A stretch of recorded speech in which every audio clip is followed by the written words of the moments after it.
जय श्री राम, जय महाराज जी की। स्वागत है आपका अपने चैनल जयनीब करोड़ी महाराज पर। यदि आपने अभी तक चैनल सब्सक्राइब नहीं किया है तो सब्सक्राइब कीजिए चैनल को और बेल आइकन ज़रूर दबाएं, जिससे आपको आने वाली सभी नई वीडियोस के नोटिफिकेशंस मिलते रहें और अंत तक मेरे साथ वीडियो में बने रहें। चलिए सुनते हैं आज की प्रभु की लीला।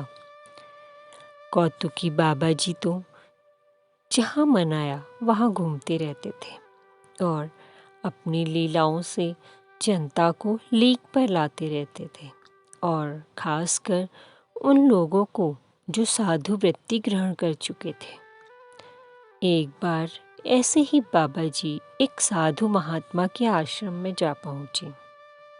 पहले तो बाबा जी स्वयं ही आश्रम के चारों ओर घूमकर यह देखने लगे कि साधु ने कितनी संपत्ति इकट्ठा कर रखी है। उसके बाद साधु बाबा से मिले, उनसे सब कुछ पूछ लिया कि कितनी गायें हैं, उसकी कितनी आमदनी होती है, कितना दूध होता है, कितना बेचा जाता है, आदि आदि बातें। और वह साधु बाबा भी निश्चिंत होकर अपनी तारीफ करते हुए सब बताता गया।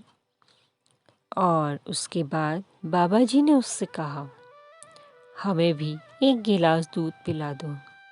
ऐसा सुनकर वह साधु बाबा चुप हो गए और क्या बोले, अपनी बात से मुकर गए और कहने लगे, कहाँ है दूध बाबा, यहाँ तो कुछ भी नहीं। वह बहाने करने लगे कि अब गाय दूध ही नहीं देती। परंतु बाबा जी महाराज ने फिर से उस साधु से विनती करी कि दूध पिला दे, परंतु वह साधु अपनी ही बात पर अड़ा रहा कि दूध अब होता ही कहाँ है, और बाबा जी से मना करता गया। कोई नहीं, बाबा जी भी उठकर चल दिए।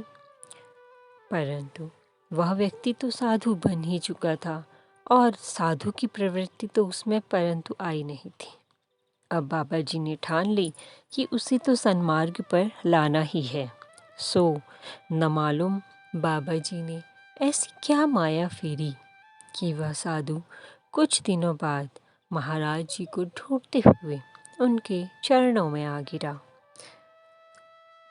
त्राही माम कहते हुए। उसने बाबा जी को बताया कि उसके आश्रम की गायों ने न मालूम क्यों दूध देना ही बंद कर दिया था। तब बाबा जी ने उस साधु को साधु का धर्म समझाते हुए कहा कि आश्रम में जो भी आए उसे कुछ न कुछ प्रसाद दिया करो और केवल लेना न सीखो। यदि कोई कुछ मांगे और तुम्हारे पास वो चीज़ हो तो इनकार मत करो। और यही धर्म सद्गृहस्थ के लिए भी बाबा जी बतलाते रहते थे कि यदि आपके पास कुछ है और कोई उसे मांगे तो उसे देने के लिए कभी भी बहाने न बनाओ। और इस संदर्भ में बाबा जी कहते रहते थे, साईं इतना दीजिए जामे कुटुंब समाए, मैं भी भूखा ना रहूं, साधु न भूखा जाए। वीडियो में अंत तक बने रहने के लिए धन्यवाद। जय श्री राम, जय महाराज जी की।